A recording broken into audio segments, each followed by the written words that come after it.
साहस न कर सके। आज आप देख सकते हैं प्रदेश में न दंगा है, न फसाद है, न कर्फ्यू है। कर्फ्यू का स्थान तो अब कावड़ यात्रा ने ले लिया है। जहां बाजारों में पहले बमबाजी होती थी, अब तो हर हर बम बम के नारों के साथ कावड़ यात्री निकल रहे हैं। पर्व और त्योहारों में कोई शांति भंग नहीं करता है। पहले भाइयों बहनों, पहले सफाई महोत्सव के नाम पर अगर आप अखिलेश जी से पूछो कि सफाई महोत्सव में क्या होता था, उनको स्वयं नहीं मालूम होगा, क्योंकि बड़े बाप के पुत्र हैं तो 12 बजे सो के उठेंगे, 2 बजे तक तैयार होने में लग जाएंगे, 4 बजे कोई व्यक्ति आएगा, कोई शिवपाल जैसा विद्वान आदमी आके समझाने के लिए जाएगा, और 4 बजे के बाद फिर उनको 1 घंटा समझाएगा कि ये बोलना है। तो उनको देश दुनिया की जानकारी कितनी होगी आप स्वयं ही अनुमान लगा सकते हैं। और देखिए, नेताजी बहुत सूझबूझ वाले नेता हैं। आपने करहल में देखा होगा ना, मुलायम सिंह जी ने प्रत्याशी का नाम नहीं लिया, क्योंकि वो जानते हैं कि सपा वहां हार रही है। तो उन्होंने कहा, भाई देखो, जिसको तुम्हें वोट देना है दे देना। उन्होंने बहुत सहजता के साथ कहा। समाजवादी पार्टी का एक पदाधिकारी बोला कि नाम बोल दो ना, तो कह रहे भाई कौन है यहां से प्रत्याशी, मुझे पता ही नहीं है, जनता को चुनाव करने दीजिए। उन्होंने बहुत सहजता के साथ बोल दिया। और देखो, कहां शिवपाल बेचारा प्रदेश भर का नेता था, अब उसको कुर्सी भी नहीं मिली, सोफा के तक तो सोफे के हैंडल में बैठा हुआ है।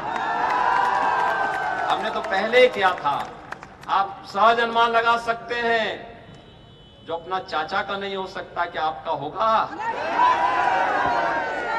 और भाइयों बहनों, उनको कुछ देश और दुनिया की जानकारी नहीं, पता ही नहीं है। कभी वैक्सीन के खिलाफ दुष्प्रचार करेंगे। अभी 2 चरणों के चुनाव हुए थे, 2 चरणों में कुल 113 सीटों पर चुनाव हुए। तो 113 सीटों पर चुनाव होते, कहते हैं सपा तो 300 सीट जीत गई है। तो ये दिन में सपना देखने वाले लोग हैं, दिन में सोते हैं, इसलिए सपने भी दिन में देखते हैं। इसलिए भाइयों बहनों, प्रदेश को सपना देखने वाले नहीं बल्कि संकल्पों के साथ बढ़ाने वाली सरकार है। और उस संकल्प के साथ भारतीय जनता पार्टी की डबल इंजन सरकार लेकर के आपके साथ आई है। लोक कल्याण संकल्प पत्र में जो हमने कहा था वो करके दिखाया। देखो, 2014 में भी और 2017 में भी मैं आया था, तब मैंने कहा था ना, रामलला हम आएंगे, मंदिर वहीं बनाएंगे। कोई संदेह है क्या? ये काम कांग्रेस, सपा, बसपा किसी ने किया? कोई कर सकता था? भाइयों बहनों, हम लोगों ने तो कोरोना कालखंड में फ्री में वैक्सीन भी दिया और हर गरीब तक फ्री में, डबल इंजन की सरकार है, डबल डोज राशन का भी पहुंचाया है।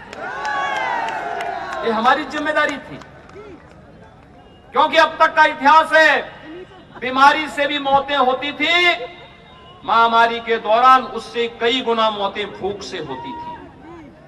बीमारी से भी नहीं मरने देंगे, भूखमरी से भी नहीं किसी को शिकार होने देंगे। और सरकार अपने संकल्पों पर पूरी मजबूती से खरी उतरी है।